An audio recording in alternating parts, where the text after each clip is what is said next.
Hello folks, and welcome back to this restoration rebuild of a Flair Fokker DR1.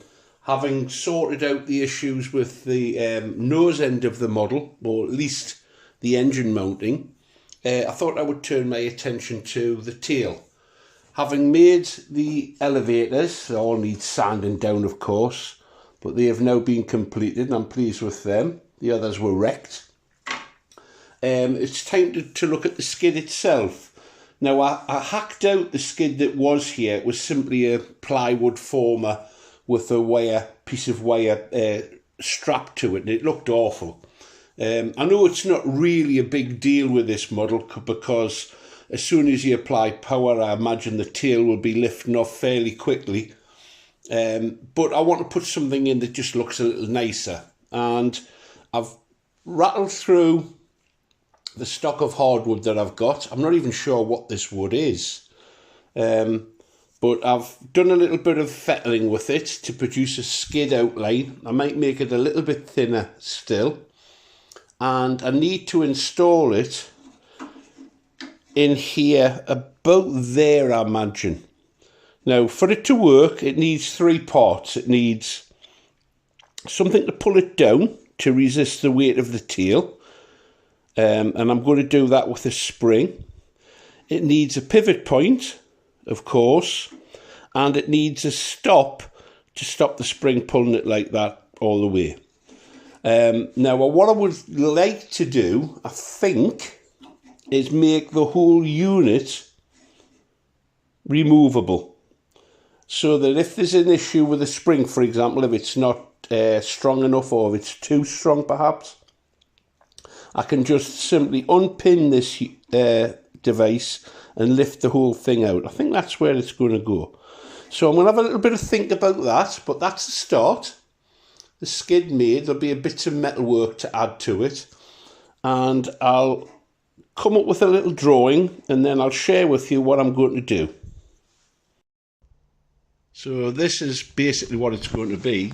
In between watching videos of Cliff Harvey building his big project, lovely glider, check it out if you haven't already done so. I've managed to just scribble this together. So that's going to be the pivot point. This is the point at which a spring will attach, so it will pull it in that direction obviously, and there'll basically be a box with a pivot point, a stop. This will be the underside to fit into the lower fuselage, and that's what the device will look like. So I can unscrew it and take it out. Now the spring, I'm not sure, the spring isn't part of this unit, but I still think I can pull it out, and I could pull it enough to get the spring off. We'll see. That's where I'm going with this, I think. Here we have them. This is the gizmo that I've come up with. Pivoted, a stop, a plate, and that's just to fabricate the box.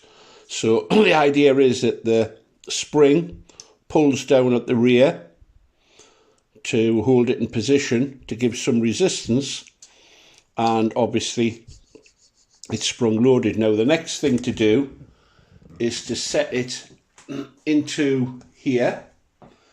So what I propose doing is cutting out part of this long drint and infilling it with ply so that I've got something to screw there into, and also so that it becomes flush with the fuselage. Here there'll be a pin which goes through. There'll be a plywood plate here and a pin that goes through with a dowel, so if need be I can remove the dowel and take the whole mechanism out with a couple of little screws to hold it in. Well, that's what I've come up with, and hopefully that'll do the job. So I'll crack on with that and then we'll have a look at the finished item.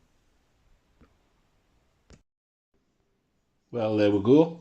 That's the job done. You can hear the spring there. I will need to play around. There's a dowel holding the spring in. I will need to play around with the tension on this. This isn't going to be enough.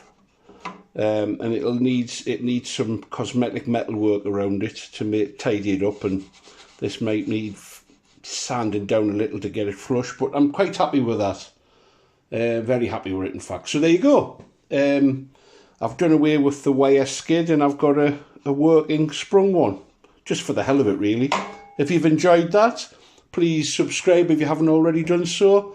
Please give it a thumbs up, it helps spread the word, and stay tuned for more balsa bashing mayhem.